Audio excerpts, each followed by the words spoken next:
Okay, I'll just continue. Actually, it's just 5, 6, 7, but I read already 8, so I'll just continue to Matthew chapter 9 and 10 also. Okay, Matthew chapter 9. And he entered into a ship and passed over and came into his own city. And behold, they brought to him a man sick of the palsy, lying on a bed. And Jesus, seeing their faith, said unto the sick of the palsy, Son, be of good cheer, thy sins be forgiven thee. And behold, certain of the scribes said within themselves, This man blasphemeth. And Jesus, knowing their thoughts, said, Wherefore think ye evil in your hearts? For whether is easier to say, Thy sins be forgiven thee, or to say, Arise and walk? But that ye may know that the Son of Man hath power on earth to forgive sins. Then saith he to the sick of the palsy, Arise, take up thy bed, and go unto thine house. And he arose and departed to his house. But when the multitude saw it, they marveled and glorified God, which had given such power unto men. And as Jesus passed forth from thence, he saw a man named Matthew sitting at the receipt of customs, and he said unto him, Follow me. And he arose and followed him. And it came to pass, as Jesus sat at meat in the house, behold, many publicans and sinners came and sat down with him and his disciples. And when the Pharisees saw it, they said unto his disciples, Why eateth your master with publicans and sinners?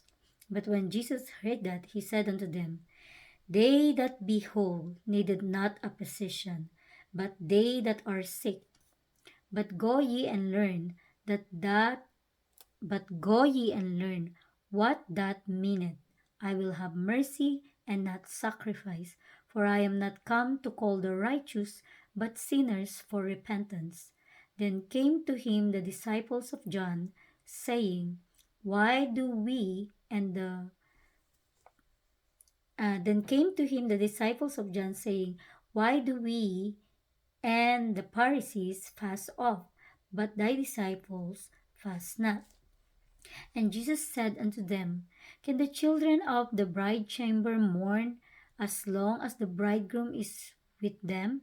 But the days will come when the bridegroom shall be taken from them, and then shall they fast. No man putteth a piece of new cloth unto an old garment, for that which is put in to fill it up taketh from the garment, and the rent is made worse. I repeat, verse 16, No man putteth a piece of new cloth unto an old garment, for that which is put in to fill it up taketh from the garment, and the rent is made worse. Neither do men put a new wine into old bottles, else the bottles break, and the wine runneth out, and the bottles perish. But they put new wine into new bottles, and both are preserved. While he spake these things unto them, behold, there came a certain ruler and worshipped him, saying, My daughter is even now dead, but come and lay thy hand upon her, and she shall live.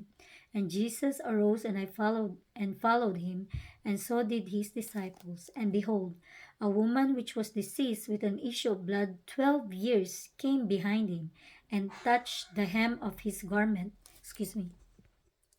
Sorry about that. For she said within herself, If I may but touch his garment, I shall be whole. But Jesus turned him about, and when he saw her, he said, Daughter, be of good comfort. Thy faith hath made thee whole. And the woman was made whole from that hour. And when Jesus came into the ruler's house and saw the minstrels and the people making a noise. Is it minstrels? Sorry. Yeah, it's minstrels. And when Jesus came into the ruler's house and saw the minstrels and the people making a noise, he said unto them, Give place, for the maid is not dead, but sleepeth. And they laughed him to scorn. But when the people were put forth, he went in and took her by the hand, and the maid And the maid arose, and the fame hereof went abroad into all that land. And when Jesus departed thence, two blind men followed him, crying and saying, Thou son of David, have mercy on us. And when he was come into the house, the blind men came to him, and Jesus said unto them, Believe ye that I am able to do this? They said unto him, Yes, Lord. Yea, Lord. Then touched he their eyes, saying, According to your faith be it unto you. And their eyes were opened, and Jesus straitly charged them, saying, See that no man know it. But they, when they were departed, spread abroad his fame in all that country.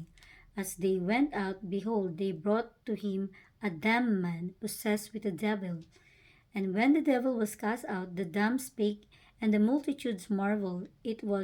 Never no it was never so seen in Israel. But the Pharisees said, He casteth out devils through the prince of the devils. And Jesus went about all the cities and villages, teaching in their synagogues and preaching the gospel of the kingdom, and healing every sickness and every disease among the people.